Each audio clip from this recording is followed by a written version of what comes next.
picking up Exodus. This will be a good bit of study. I hope that you'll enjoy what we're going to look at today.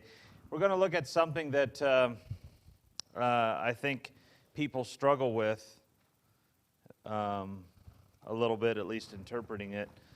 But I think you'll enjoy the little side study we're going to do here this morning. So open up to, let's do Exodus chapter 1. And we're going to get started reading right there in verse 8. So Exodus chapter number 1. Now, kind of leading us up into here, Israel has now come into the land of Exodus. Now into the land of Exodus, or of Exodus, of Egypt. Boy, we get it right here. Into the land of Egypt. You get those E's mixed up. All right? And why did they come into the land of Egypt? What was the reason? We spent quite a bit of time talking about that. No. Well, I guess one of them was sold as a slave, but what was the reason the whole family came?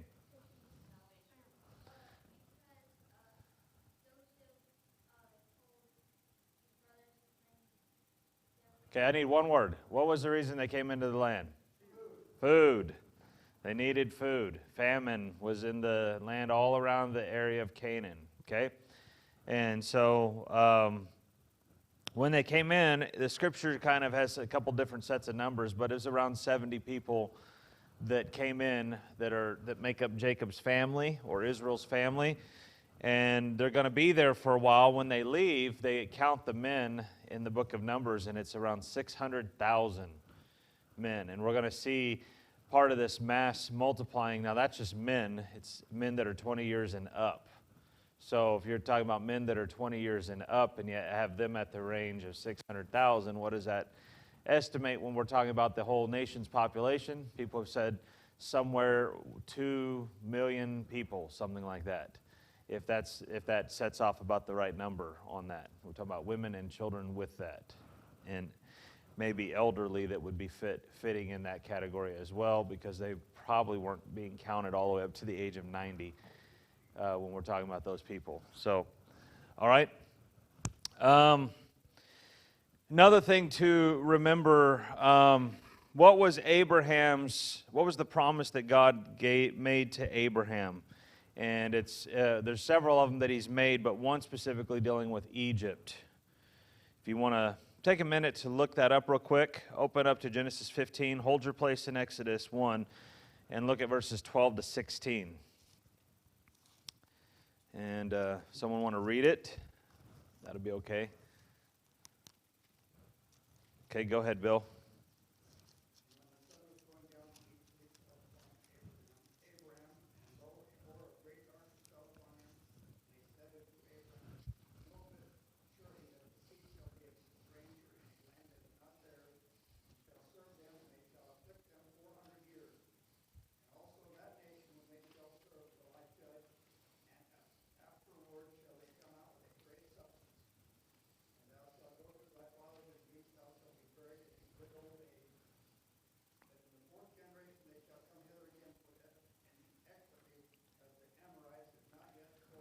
Okay, so they're going to be there for how long?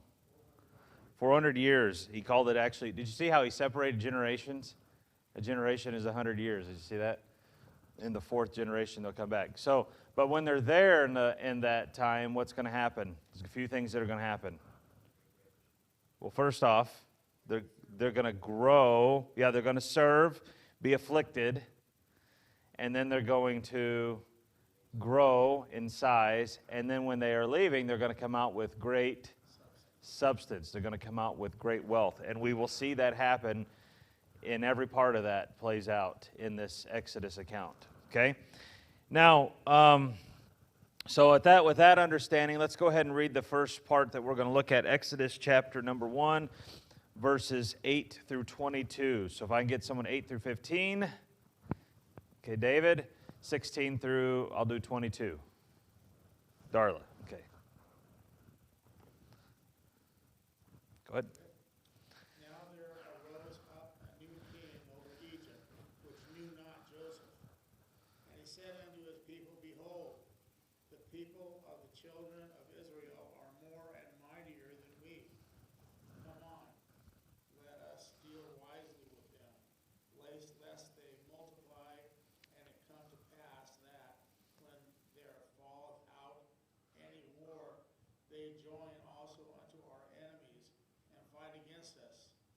so get them out of the land. Therefore they did set over them taskmasters to afflict them with their burdens. And they built for Pharaoh treasure cities, Pithom and Ramses. And the more they afflicted them, Sit up. I'm talking to someone else. Go ahead. and the more they afflicted them, the more they worshipped, they multiplied and grew. And they were grieved because of the children of Israel.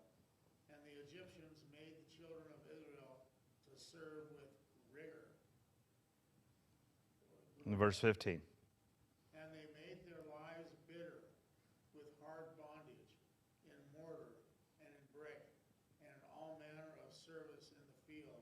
All their service, wherein they made them serve, was with rigor. The king of Egypt spake to the Hebrew midwives, of which the name of the one was Shipra. Shipra, and the name of the other was Puah. Hua. Okay, go ahead, Darla. And he said, Bring ye dew of a midwife to the Hebrew women, and seat them upon the stools. If it be a son, then ye shall kill him. But if it be a daughter, then she shall live. But the midwives feared God, and did not as the king of Egypt commanded them, but saved the men children alive. And the king of Egypt called for the midwives, and said unto them, Why have ye done this thing, and have saved the men children alive? And the midwives said unto Pharaoh, Because the Hebrew women are not as the Egyptian women, for they are lively, and they are delivered before the midwives come in unto them. Therefore God dealt well with the midwives, and the people multiplied and waxed very mighty. And it came to pass, because the midwives feared God, that he made them houses. And Pharaoh charged all his people, saying, Every son that is born ye shall cast into the river, and every daughter ye shall save alive. Okay, so we see here an extra added additional opposition or oppression that they're facing. So first off, they get there, they're forced to do hard work, labor, and why are they doing that? Kind of give me the background. What's happening at this point? They're worried that people will be overcome them, especially if another enemy attacks them. Okay, So they're going to work them to death so they can't be fighting. work them to try to keep them from fighting. Think about it from this. Is this the same Pharaoh that we knew in the days of Joseph? No, this is a new line of pharaohs, okay? A new set of pharaohs, okay? And these pharaohs are not friendly to the people of Joseph like the former Pharaoh and pharaohs, plural, may have been for how many years they've been in there. They've been in there. You think about it. When Joseph died, he was 110. Was that what it was we found out? 110 years old. By that time, they've already been in the land of Egypt, nearly 60 years, 70 years. And they would have multiplied over that amount of time and grown. And then we got new pharaohs that come on the scene. We're not told the timeline of when this new pharaoh or new pharaohs came on the scene. We're not told the timeline of how many years have passed since the days of Joseph. It's possible that there had been a series of pharaohs that were still friendly to the people of Joseph for a while. And then we have all of a sudden what we could say maybe a new family of pharaohs that were no longer friends. It's like what we see happening in our country, right? Where we see after an election sometimes, we see a real shift toward Christianity, friendliness toward Christianity, and maybe not so friendliness. We've seen that within the last couple administrations, right, where it's changed back and forth. And here in this case, what do they see the people in their multiplied amount? What do they see them as? Would you say it again, Bill?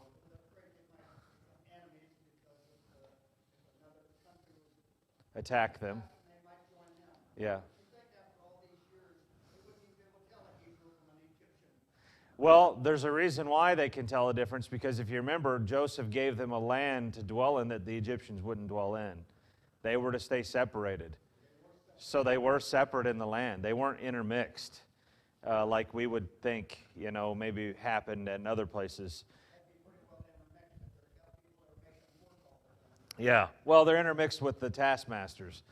but they were living in the land of Goshen, which Joseph said was not a place where the Egyptians would stay. And he said it was for the purpose of keeping them separated from the nation of Egypt and not becoming intermingled. Because Joseph had some great foresight in the fact that he knew they weren't supposed to stay there. And if they were there for a while, which God obviously prophesied they would be there for a while, they're going to have the chance to get intermingled if they don't determine to stay separated.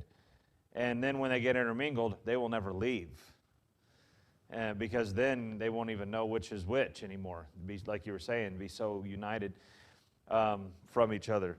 But when they've done digs and stuff, they've actually found people that they look a different look. They carry a different trait that they called them Asiatics and things. If you remember some of the patterns of evidence videos, they actually said the slaves that they found, these people that were considered foreigners in the land, living in an area where the Egyptians didn't live, had specific characteristics that were different to them than the Egyptians. One of them particularly we found in the Bible is that they were shepherds.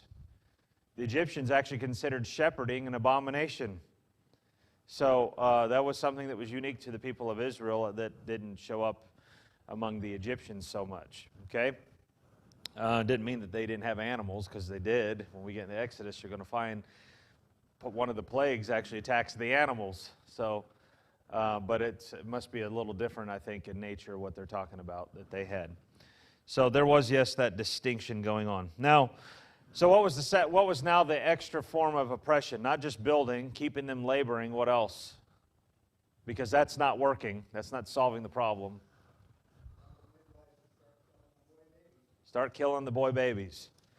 Getting rid of the male babies, because they're going to they're already continuing to multiply. We think that they're too busy to work, too busy working. There's no way they're going to ever multiply, and they just keep growing. And that's part of that prophecy that we saw, that God said He's going to make them. It was one of the very first prophecies that God made to Abraham, where He said, I'm going to multiply you as the sand of the earth and as the stars of the heaven. You remember that?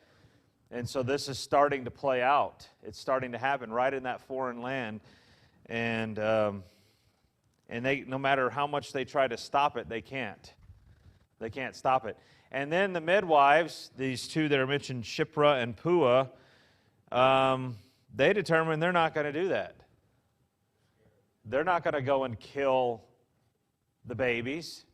It said that the reason why they wouldn't is because they feared God. Boy, does that sound like what we've been talking about in Luke? That Jesus is saying to them that you need to place your fear in the right place. Don't fear the king, fear God instead. So, and that's exactly what's happening here. All right, we're going to talk more about that in just a few minutes in an activity about what specifically those women did. But I want you to go to chapter 2. We're going to look at verses 1 to 10. Chapter 2, verses 1 to 10.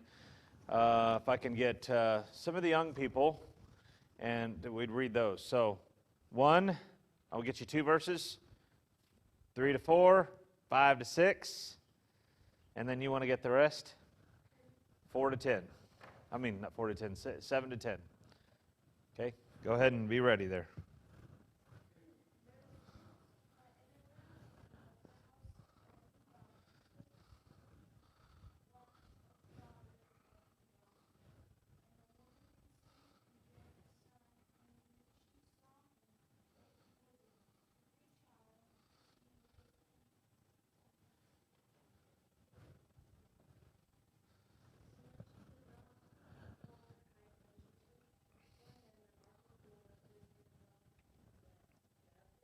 Daubed it.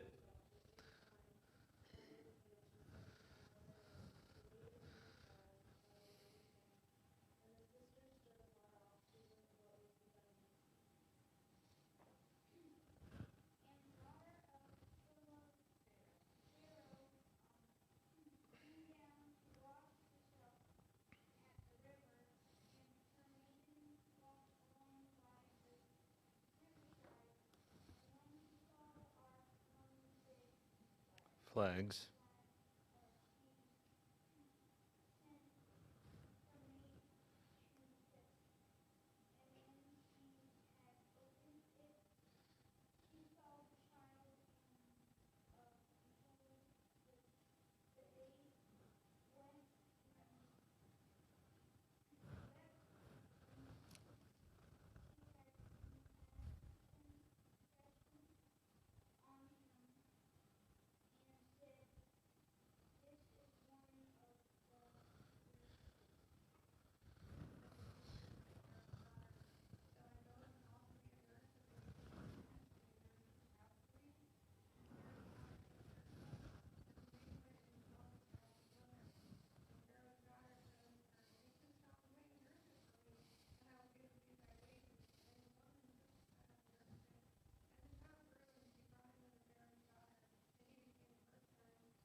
Okay.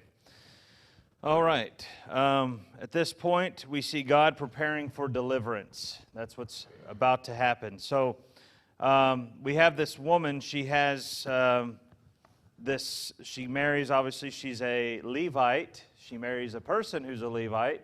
So what do we find out? Moses is actually, what tribe is he from? He's a Levite, okay? So you get that. She hides him. She's obviously, boys are supposed to be killed. She hides him for 3 months.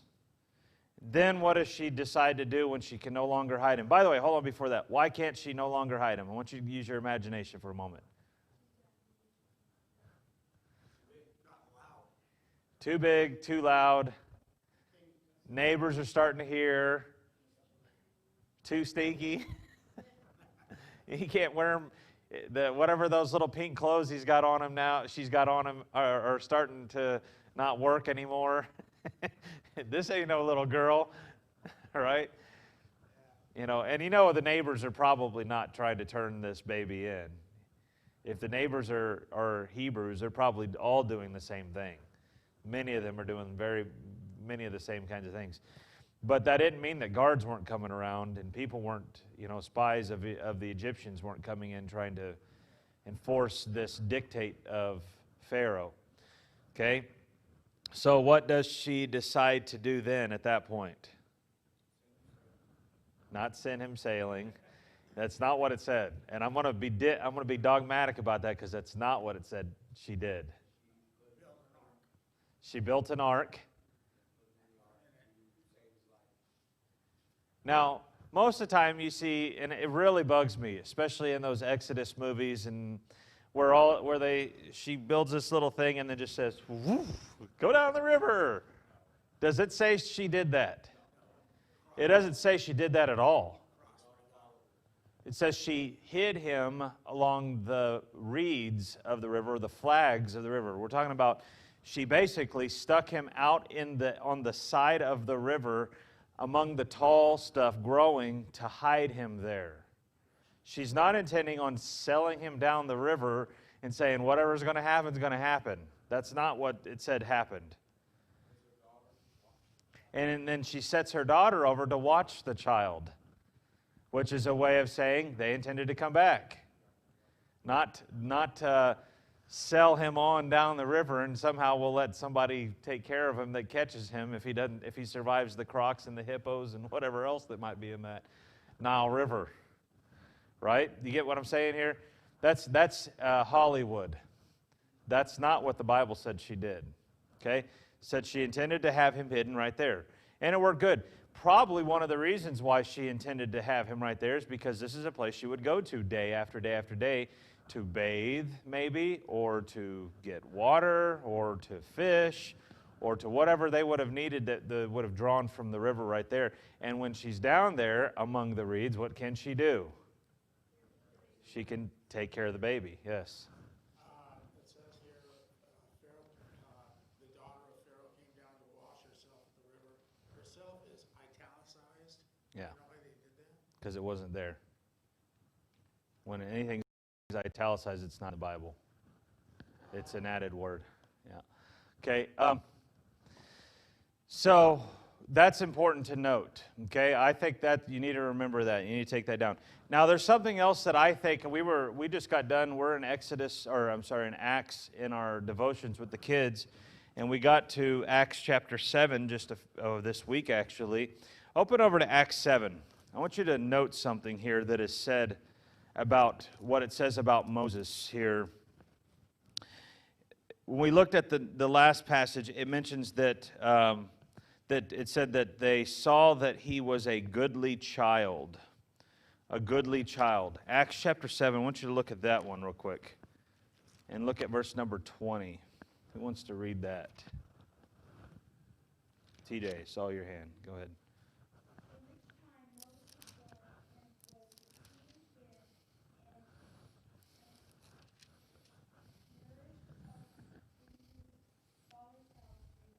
Okay, so there it mentions that he was exceeding fair. What's that mean? Beautiful. He's a beautiful baby. Okay, Hebrews chapter 11. Let's look at that one real quick. Hebrews 11.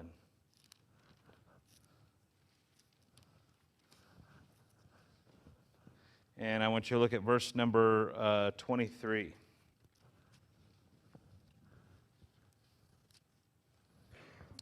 Anybody? Okay, Shy.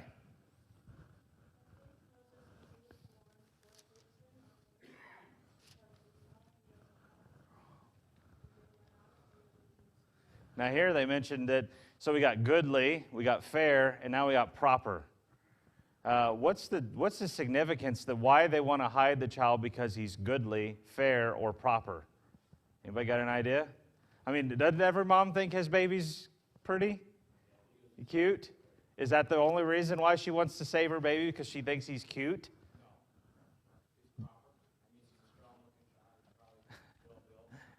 You're so, you should write a commentary.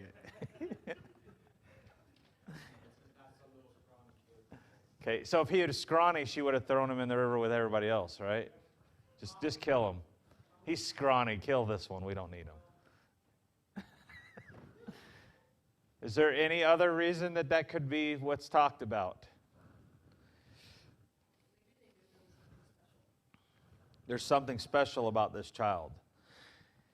Yeah, and I think that's what we're going to see here in just a moment. When we get a little bit further in Acts 7, we'll look at Acts 7 again. I want you to see there's something else that is mentioned that they do say about this child and even Moses seems to recognize it at a certain point about himself. Okay? So hold on, don't go to Acts 7. Let's go back to our passage and then we'll look at that in just a minute. Okay? According to Exodus 2:3, go back and look at that.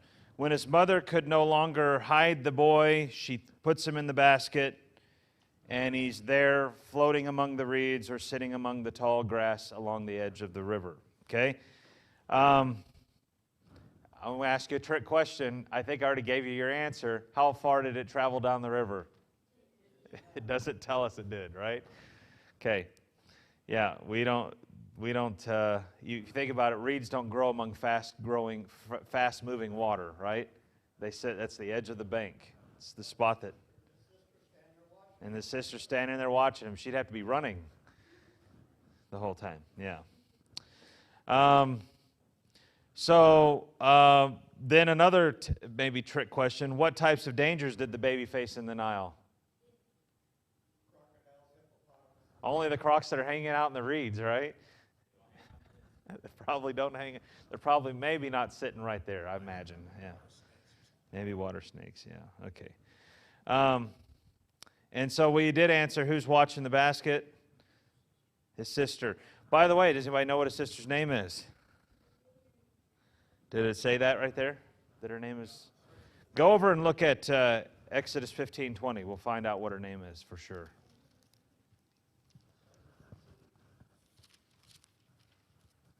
$15.20. Who wants to read that one?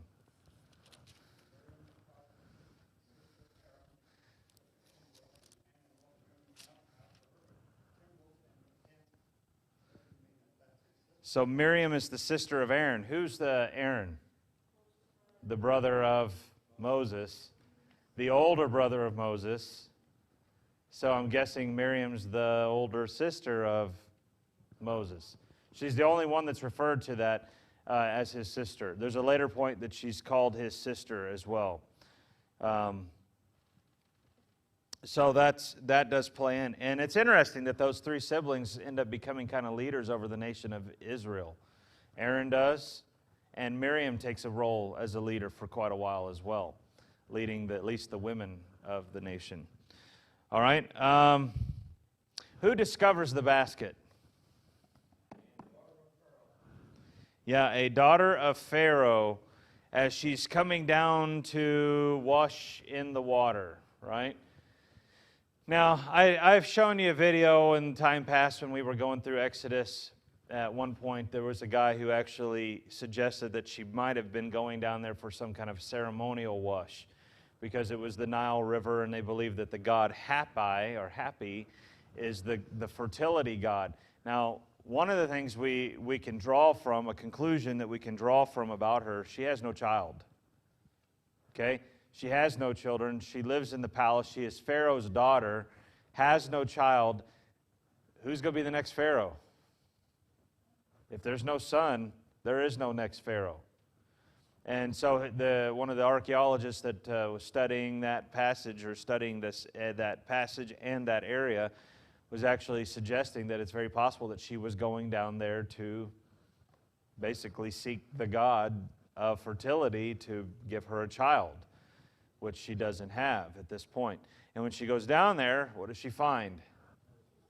Now, she knows it's a Hebrew baby, but why is she so willing to embrace him? Mothering instinct. Because of mothering instinct. Now, hold on. Why is Pharaoh willing to embrace him? Because Pharaoh obviously did as well. When Pharaoh's the one that made the orders to kill them all.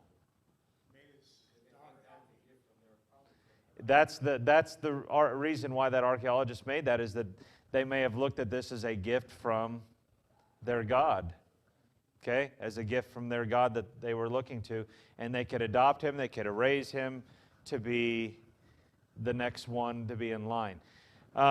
According to historians, they believe that this is about the 12th dynasty of Egypt, or 12th dynasty, depending on how you pronounce it. And they said the Pharaoh is actually believed to be, let me read it right, Amenemhet the Third. Amenemhet the Third. Amenemhet the Third, even when they've done history studies on him, they found that he had no sons, only a daughter. And when they looked there, that there turned out at one point in their chronologies that they wrote that there was going to be an Amenemhet the Fourth. An Amenemhet the Fourth, but then he suddenly disappears, and he's no longer on the scene. Does that fit the biblical chronology a little bit? Yeah, that he's a mysterious person that's going to become the next Pharaoh, and then all of a sudden he's no longer there. And we find out the reason. If that is the same person, we find out the reason why he's no longer there. He is not killed, he leaves. He runs to hide, right? Runs to hide. Okay? So, Moses, by the way, here's another thought to think about. The name Moses, what does it mean? Drawn out of the water. Okay? Have anybody ever noticed how many times some of the names of of Egyptian names have the word Moses in it? Ramoses, or Ramoses, which means birthed out of Ra. Tutmosis, or Tutmosis, I think is how you pronounce it, birthed out of the god Tut. Now here you could almost, if you wanted to fully take the name that could have been given to Moses, Happy Moses, drawn out of the god Happy, if that's the way they looked at it. Interesting thought. Just look at some of the names, some of the Pharaoh names, and see how their names connected to. Drawn out of or birthed out of is kind of what the word means, okay? So he just gets the title Moses because that's the way he's referred to. But is it possible that during his time when he gets raised up in the kingdom of Egypt that he's given an official name, an Egyptian royal name? Yeah, all you got to do is read your Bible and you'll find that happens with lots of kings. That their names are different, but then they're given a different name. Their birth name's different than what their name is. They're recognized as in royalty. Okay? So that's important to remember.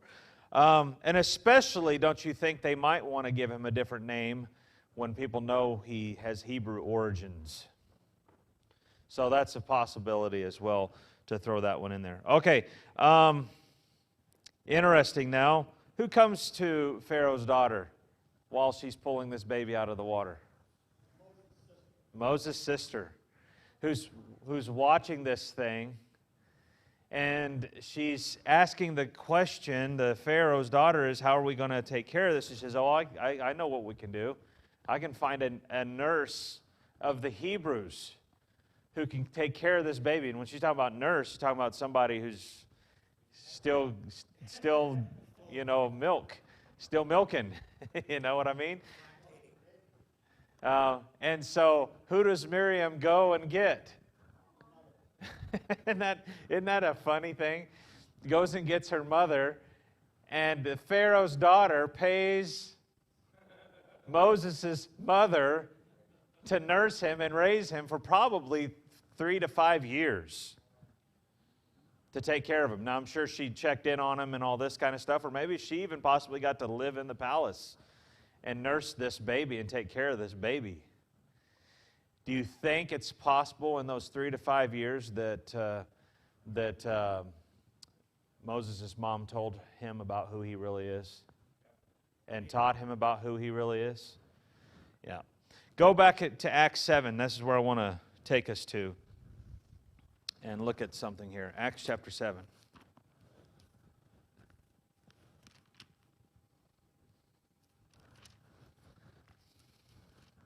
And again, this is Stephen giving an account of really the whole history of Israel, Old Testament Israel.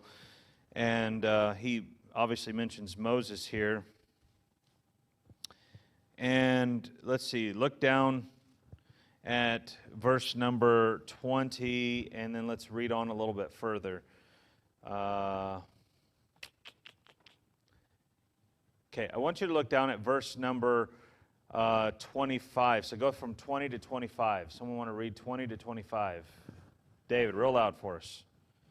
In which time Moses was born, and was exceedingly fair, and nourished up in his father's house 3 months. And when he was cast out, Pharaoh's daughter took him up and nourished him for her own son. And Moses was learned in all the wisdom of the Egyptians, and was mighty in words and in deeds. Okay, stop right there for a moment. What do we find out how his upbringing turns out to be? How's he raised first? As a son of who? Of Pharaoh's daughter. So he's the prince. Okay, second, what's it say he becomes? Mighty in words and deeds. So you remember when he goes off and says, I can't speak to God? When God says, I want you to go into the land of Egypt and deliver my people, and he says, oh, I can't speak. What does it say about him? Mighty in words, which meant he knew how to speak. Okay, I don't know if that was just a straight-up excuse, or maybe he developed a stutter later in his life. But at this point, he was a good orator, is what it's saying. He spoke well as an Egyptian when he lived there. And in deeds, what do we get in that? He had great accomplishments. According to Josephus, who wrote, more history than what we actually have written in the Bible, Jewish history, actually talked about that he was made a captain or a general of the Egyptian army for a time, and actually went and conquered certain nations and lands for the kingdom of Egypt, and did this as a leader. You think about it in this, he's going to become a leader of a gigantic nation at one point in his future. Don't you think maybe it might be good that he knows how to be a leader now? Yeah, and so he's obviously one of those type of people. He's extremely skilled. He's not some dummy. He's somebody that's been raised in royalty, but he's been raised with great education. He's a great speaker, and has a lot of accomplishments under his name. Okay, so that's who he becomes. Now go on and keep reading.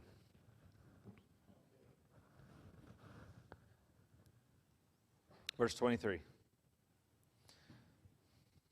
when he was full 40 years old, it came into his heart to visit his brethren, the children of Israel. And seeing one of them suffer wrong, he defended him, and avenged him that was oppressed, and smote the Egyptian. For he supposed his brethren would have understood how that God by his hand would deliver them, but they understood not. Did you see that last line?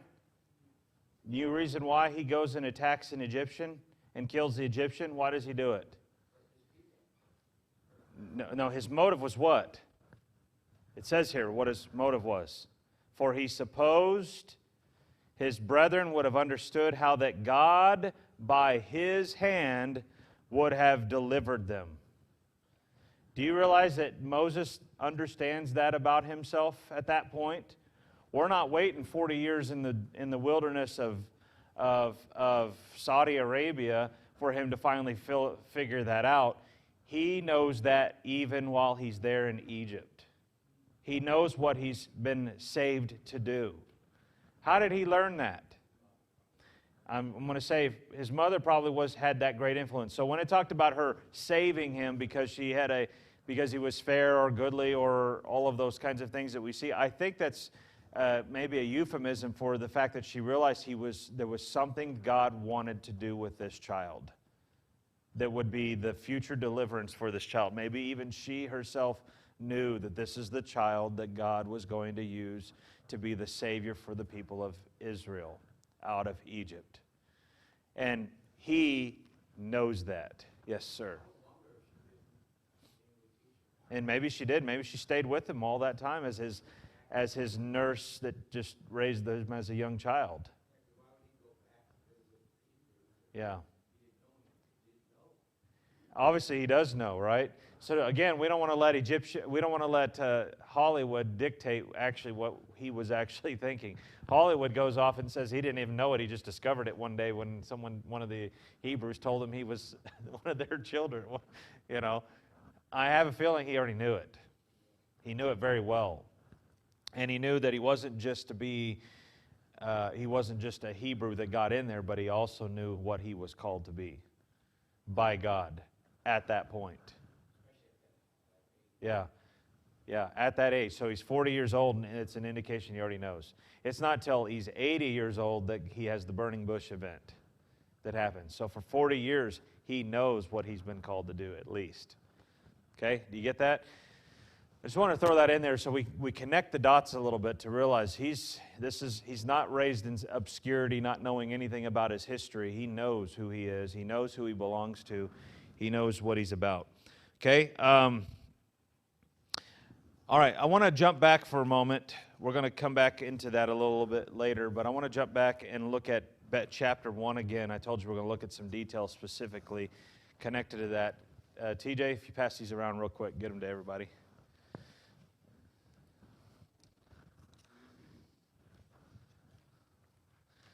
And this little activity is called a righteous lie. A righteous lie. We're going to ask a question about something that was done in chapter 1 and try to figure out some things on it.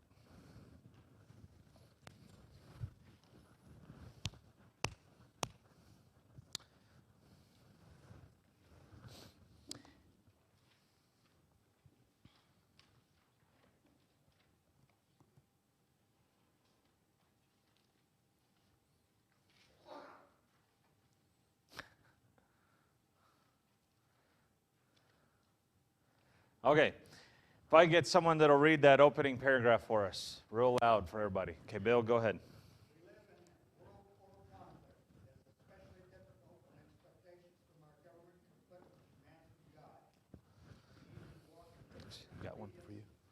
Hebrew midwives were faced with such a dilemma of tailgating and command. Okay, so does this sound familiar with where we're at right now? Where the government expects you to do things that may conflict with your relationship with God? Like you're not allowed to have church? Or not allowed to sing when you do have church? I'm glad I don't live in California. So, anyways. It says, read Exodus 1:15 to 22. Let's go ahead and read that again out loud. Who wants to read that real good and loud for us? I don't care who does it. Who wants to do it? Okay, Melissa, read that again for us. 15 to 22. Yep.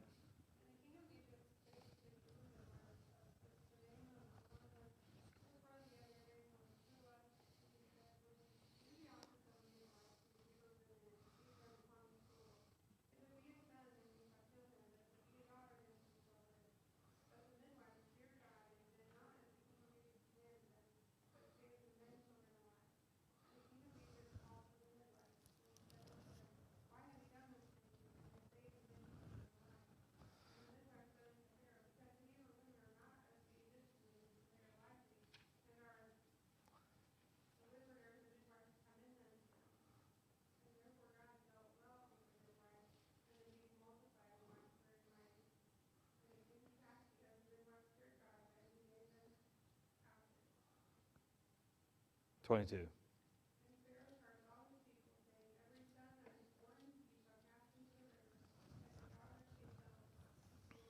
Okay, so the question comes up here, did these women lie, and was it considered good, and why would God honor it if they lied? Okay, so we're going to try to work through that. First off, number one, how did the midwives violate the decree of Pharaoh? They refused to kill the male children. Okay? Why, number two, did they violate that command? They feared God. I'll give you time to write those answers in. Okay, first one was they refused to kill the male children. Two is because they feared God. Now here's the question that's going to probably be one that's a little bit of controversy. At least it will be for some people in other places. I'm not sure about here, but we'll see. Okay? Number three. Did they lie to Pharaoh when he asked them about violating the command? Okay, I want you to look at this for a moment. It says, the midwives, verse 19, said unto Pharaoh, because the Hebrew women are not as the Egyptian women, for they are lively and are delivered ere the midwives come in unto them. Meaning, they have babies really quick. It's like, they're out. But Egyptians, it takes years for a baby to come out. Well, I'm being silly. So they're basically making the point, they have babies quick, and Egyptians don't. Okay? So that's what they said as their answer. But if you go back and look at what it said they did, look down at verse number 17. But the midwives feared God and did not, as the king of Egypt commanded them, but saved the men children. A little difference than just showing up late and the men children are alive. And the other one saying they're just fast to have them. Okay? So, I'm going to ask the question, did they lie to Pharaoh when he asked them about violating the command? Go ahead, Bill. Okay, that's the point of the article here. Was it righteous for them to do what they did? We don't ever see God dealing with it. By the way, is this the only place in the Bible where we see somebody lies to save somebody and God honors it? Rahab the harlot. Anybody remember Rahab the harlot? When the two spies come in to Jericho and they're spying out the city, and the people come in and they try to kill the spies, and she hides them in her house and says, oh, they went out the door. They've gone down, out the gates and all that, and just let them away. And we don't see God saying, oh, Rahab, you just lied. Shame on you, when they're hiding in the house. And actually uses that lie, uses that lie to spare her. And she ends up entering into the line of Jesus. And the Scripture actually honors her faith because she believed in the one true God and rejected the idols of her family, idols of her culture. So, okay, here's what people have done. I'm just going to go down, read you the answer. Some people have actually gone down to this place and say that actually, verse 17, says they saved the men, children, and lion, but verse 19, they say they were born before they arrived. Some have suggested other explanations that conclude that the midwives did not lie, but instead delayed their arrival, or that some other circumstance occurred, but the text does not indicate that they did that. So is it possible that that's actually they're telling the God's honest truth, just leaving out a little detail like we took our time? It's possible.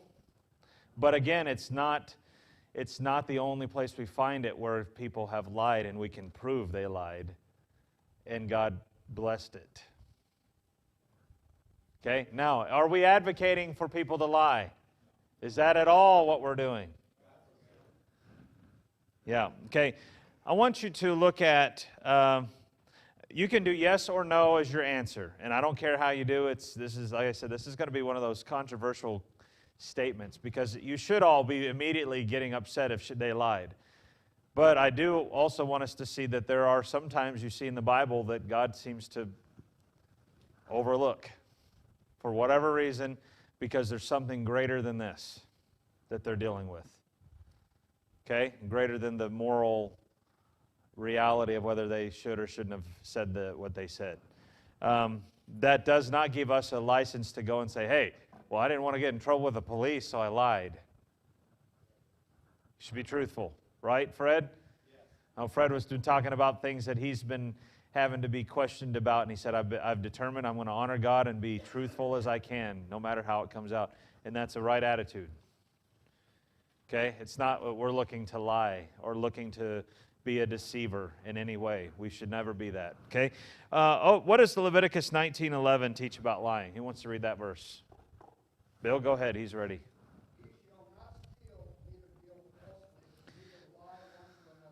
Okay, so God has a pretty strong commandment about not lying, right? Unless you're in the line of Jesus. Then you can lie all you want, huh? Okay. Okay, let's go to another one here. Is it ever right to disobey? Who says no? Raise your hand. Who says maybe? Raise your hand. Who says I don't like raising my hand? Raise your hand. Okay, Acts chapter 5:29. Let's look at the next one. This is one you all should be familiar with. You probably have heard it quite a bit lately. Acts 5:29. If you pay attention to some of the, at least the Christian news going on in our country. Acts 5:29. Who wants to read that one real loud? Okay, Fred.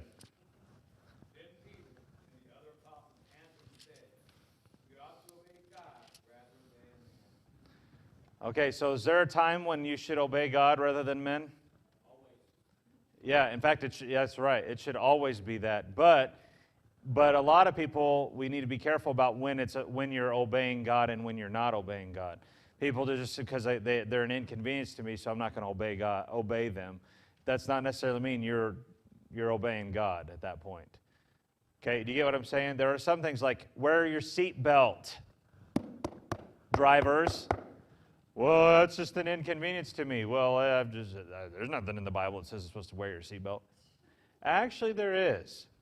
There's that whole part about obeying those that are in authority over you. And this one isn't keeping you from preaching the gospel or being faithful to God. Is it? So maybe you should just obey. In fact, the Bible says to disobey your authorities is to disobey who? To disobey God. That's just one example, but I've seen so many people use example after example of why I can do this and why I can't, because you don't like it. But that's not necessarily the same as what these women are doing. Do you understand what I'm saying here? It's not the same as what these women are doing. These women are saving people.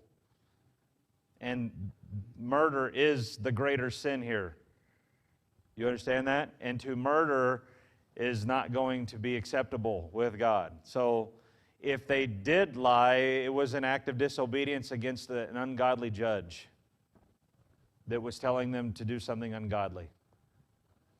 If they didn't lie, well, it just worked out really good. Okay, do you understand the greater? Jesus has talked about things that are greater and less greater, if you will, in the Bible. He talked about, the people given tithes. And then he said, but there are greater things like mercy and forgiveness. And he said that the Pharisees were all big into tithing mint and cumin and anise, little seeds and little leaves.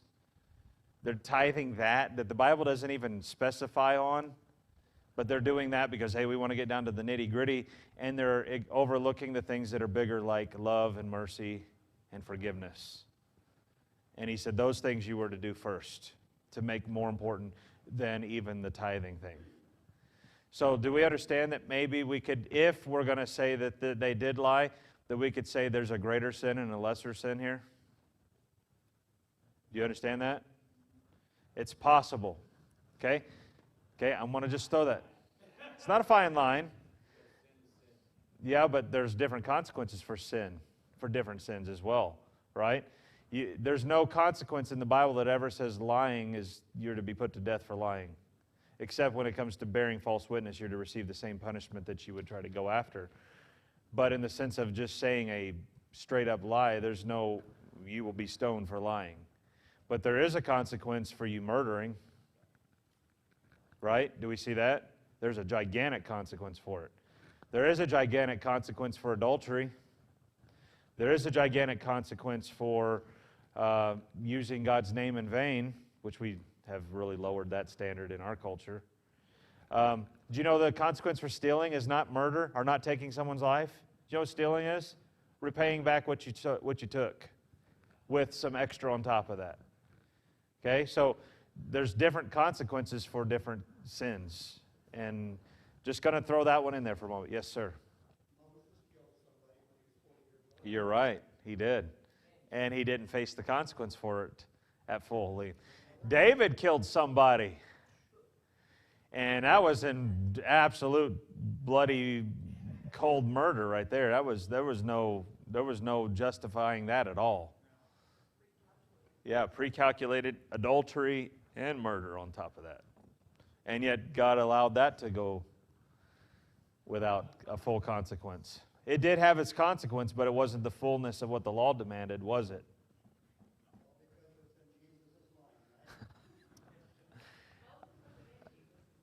Moses wasn't in Jesus' line. He was in the nation, but not in his line. Yes.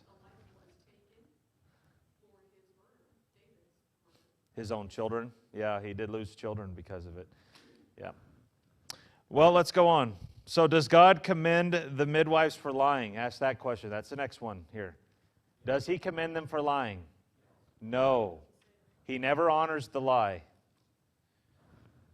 He doesn't honor their lie if it was a lie. Okay? We're going to just leave that as a possibility if it was. Okay?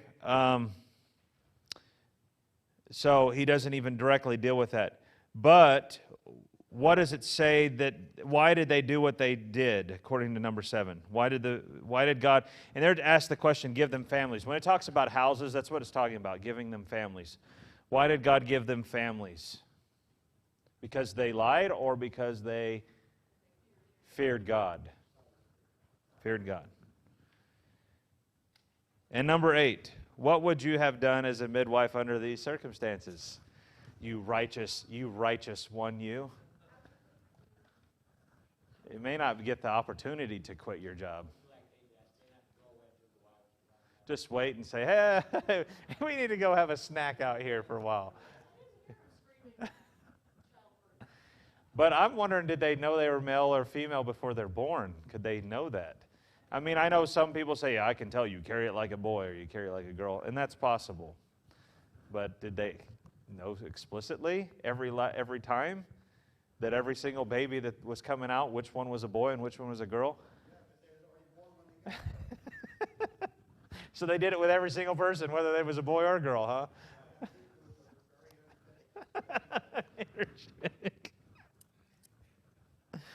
Good. Mom was already doing chores when the midwife showed up, cleaning the floor off of all the mess that was made. Okay, we're not going to read all of this because we don't have enough time, but at this point, we pick up at verse 11, jumps up to 40 years later. If you want to read this, you can, down to verse number 25, obviously the end of the chapter there. Moses knows he's not an Egyptian, doesn't he? He's coming to visit his brethren, that it says there. And as we looked at Acts 7, we saw that he knew they were his brethren. He goes out to see them. There's an Egyptian that's beating one of the people. And what does he do to that Egyptian? He kills him. And then to try to hide what he did, he looks this way and that and thinks nobody sees. Tries to buries him in the sand. But did somebody see, or somehow the report got out? Yeah, some of the Hebrews, I guess, noticed it. The word got out that Moses killed him. Did the Hebrews like what he did? Yes and no. I imagine they enjoyed the fact they got a little bit of deliverance from this guy that was doing what he was doing to them. But I think there's a sense of jealousy probably going on in their hearts. You Hebrew that's sitting in the Egyptian palaces. And so they turned him in. Because it said Pharaoh found out. Pharaoh didn't know until they had said something. Yes. Yeah. Yeah. I'm sure, but they're going to find, they found out it was Moses that did it. Yes, go ahead.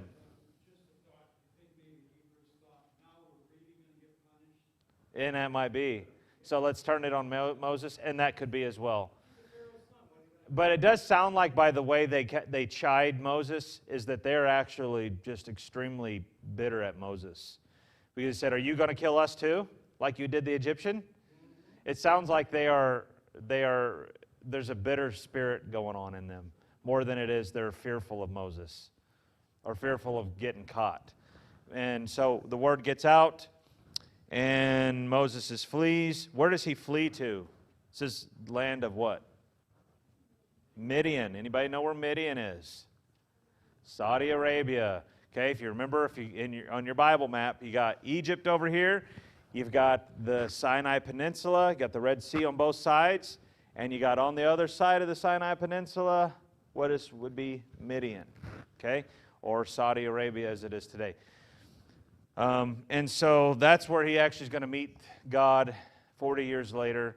While he's there, he gets there, he ends up becoming a family man, meets his wife, Zipporah, who is the daughter of Jethro. That's a nice name, or Rule, as he's called at one point. But his name is Jethro, who is the priest of Midian. And he watches Jethro's sheep for 40 years in the wilderness and basically decides that's what he's going to be, a shepherd, until God reminds him once again of what he's been called to do. And that's what we will see next time, okay, in the text. All right, so at this point, it appears that Moses has just finally turned his back upon the nation of Israel. He wanted to be, I think, my thoughts are, and I was just reading some things, and it came to my mind that maybe he thought that if he's going to be the deliverer, he'd be the deliverer from the inside.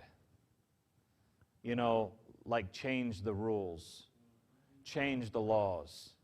Do what we try to send politicians to the United States Capitol to do sometimes, right? You know, we want them to make laws that'll favor Christianity, or make laws that'll that get rid of abortion, or get rid of some of these oppressive things that are going on in our nation, or evils that are going on in our nation. Maybe that was his thought, that I can change it from within. But God's not interested in that happening that way. Instead, God's going to use him from without to deliver them from without. You know, if he'd stayed within, what would have eventually probably happened? Even if he was able to transform the government, what would eventually have happened? They would still be there, right? They would never leave. And this is not where they're supposed to stay. Their land is the land of Canaan. Okay? And that's what God intends for them to be delivered. But besides that, this whole deliverance that we see in the Exodus would never have happened if he was to change the laws. This whole thing has to put on a big picture for something yet to come. What's going to come after that? Christ, who is the deliverer, who will deliver people out of not the bondage of a foreign nation, but the bondage of sin. And that's what it pictures. And the final part of the picture was that sacrificial lamb, slain with the blood put over the doorpost, so that when God comes into the city and he sees the blood, he passes over and only smites the households of those who have no blood on their doorpost. What a good picture, isn't it, of Christ and his death and the need for a sacrifice. All right, well, let's go ahead and close in prayer. I hope that this was helpful to you and give you a little bit of way to think differently about the story of the Exodus, and we're looking forward to our continued going through it. And when we get done through Exodus, it's going to be a few chapters or a few lessons that we'll do another one of those movie nights that we have and it's actually done pretty well, except they do float him down the river, and I didn't really care about that, but you'll like it. It's one of those plays that we did with Joseph. It's the same one, but it's the Exodus. And it's really neat when they cross the Red Sea, how they did that on a stage. It was done really, really well. But we'll do a movie night maybe a month or so from now, okay? Revolving around that. All right, well, let's go ahead and pray. I'm going to ask Mr. Fred, can you close us in prayer?